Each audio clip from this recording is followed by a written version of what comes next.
This is Mellissa Thomas of Florida National News here at the Osceola Courthouse in Kissimmee for U.S. Congressman Darren Soto's kickoff of his re-election campaign. Today we will not only hear remarks from him, but he will be surrounded by supporters, including two elected officials who have endorsed him, State Senator Victor Torres, as well as State Rep John Cortez, who we will interview one-on-one right here at FloridaNationalNews.com. So stay tuned for their remarks as well as Congressman Soto's full speech. This term we have faced major challenges as two hurricanes, Irma and Maria, slammed into Puerto Rico and Irma hitting Florida. Our community came together, both in Central Florida and back on the island, to help countless families recover. I was proud to help lead those efforts in our region, but many are still recovering. We must never forget those who lost so much in Central Florida and Puerto Rico. We must continue to fight for recovery together. Yeah. I'm also very proud of our extensive legislative and budget victories. We passed critical laws for hurricane preparedness, like our Hurricane Hunters Law, protected our coast with our Foreign Offshore Oil Liability Act, and passed a bill through the House to preserve the Kissimmee River, which is in the northern Everglades, that now heads to the Senate.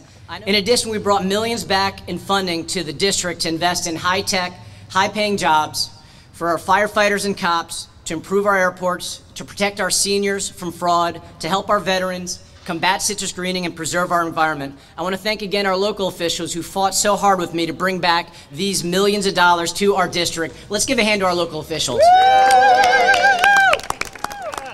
I was proud to join the fight with fellow Democrats in Washington, at home, and all around the nation to stop Trump Care and to save the Affordable Care Act.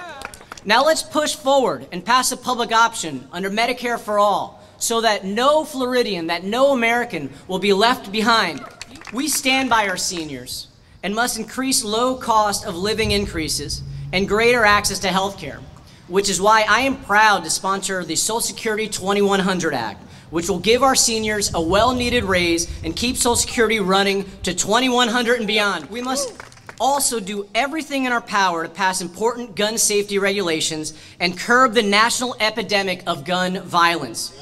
From Pulse to Parkland to countless other mass shootings, we owe it to the victims and their families, and so many others who live under the threat of gun violence, to reinstate the assault weapons ban and a high capacity magazine ban and pass universal background checks.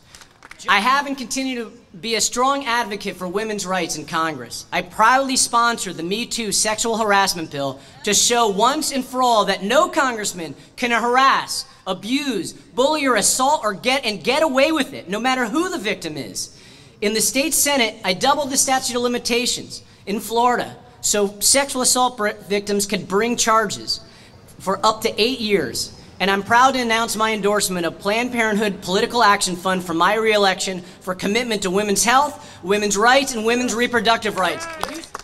Like in 2016, we face another major Democratic primary, and it's already become nasty. As back then, I will continue to run a positive and inspiring campaign. We will focus on the issues that matter to us as Democrats. If elected your Democratic nominee again, I promise to continue to unite our party, energize our supporters, and lead the blue wave to victory in November. We need to put a check on Trump that only a Democratic majority in Congress can deliver. Well, you know, these elections are about improving the lives of our constituents. They're not about mudslinging. They're not about nasty politics. And I have always stayed focused on that, regardless of the 9 elections that I have been through successfully. And we will continue to run that inspiring, positive campaign that we have for years, because it's about the voters. It's about Central Florida. It's about our nation's future. Well, you might recall I also took a bludgeoning last election by 2 opponents, and it was a nasty race on all sides other than mine, but we prevailed because Democrats want someone who's going to inspire them and lead us to the blue wave in November. Well, we have to continue the disaster relief efforts here in Central Florida for so many Puerto Ricans who've gotten here, and so many Central Floridians who need affordable housing, so many Central Floridians who need higher paying jobs. We've focused on housing, we've focused on high-tech jobs, bringing back more income to folks so that they can pursue the American dream. So there's a host of issues, but that and the environment will be big ones that we've worked on and will continue to work on.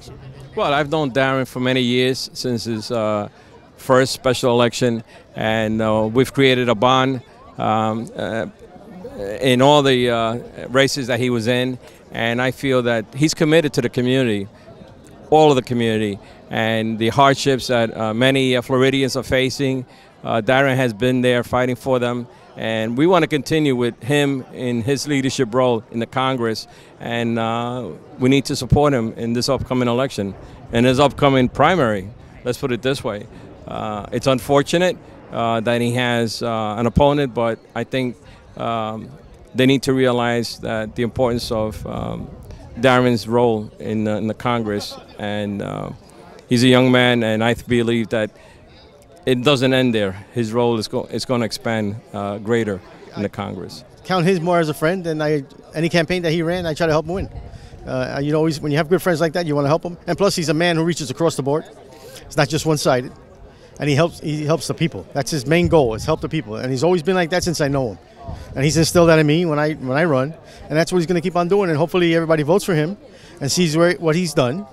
And we all make mistakes. Yeah, everybody makes a mistake. I made mistakes too, but we supersede those, and we do what's right for the people. And he's doing that for the state of Florida and the citizens of the United States. Do you personally believe that he's ready for his opponent? You know, Alan Grayson just put his name back in. Alan Grayson is a hard opponent, but you just got to work at it. You got to walk and talk. If you don't walk and talk to your constituents, you're not going to win, because people want to see you. They want to put a face to the pictures and the stuff they get in the mail. We just wrapped up Congressman Darren Soto's official kickoff of his re-election campaign. As we heard today, he spoke a lot about, of course, the importance of bringing jobs to the people in his district. He spoke very heavily on environmental issues. He called himself the greenest member of the caucus. However, he also spoke on his tenacity against the newly launched Mr. Alan Grayson, who is joining the race as his opponent, which will be a very contested race. He has already prepared himself in terms of funding with nearly twice as much for his campaign when he's ready to kick it off. But we will continue to report more on Congressman Darren Soto and his re-election efforts, as well as Mr. Grayson. So stay right here at FloridaNationalNews.com for our continuing politics and power coverage. This is Mellissa Thomas coming to you from Kissimmee.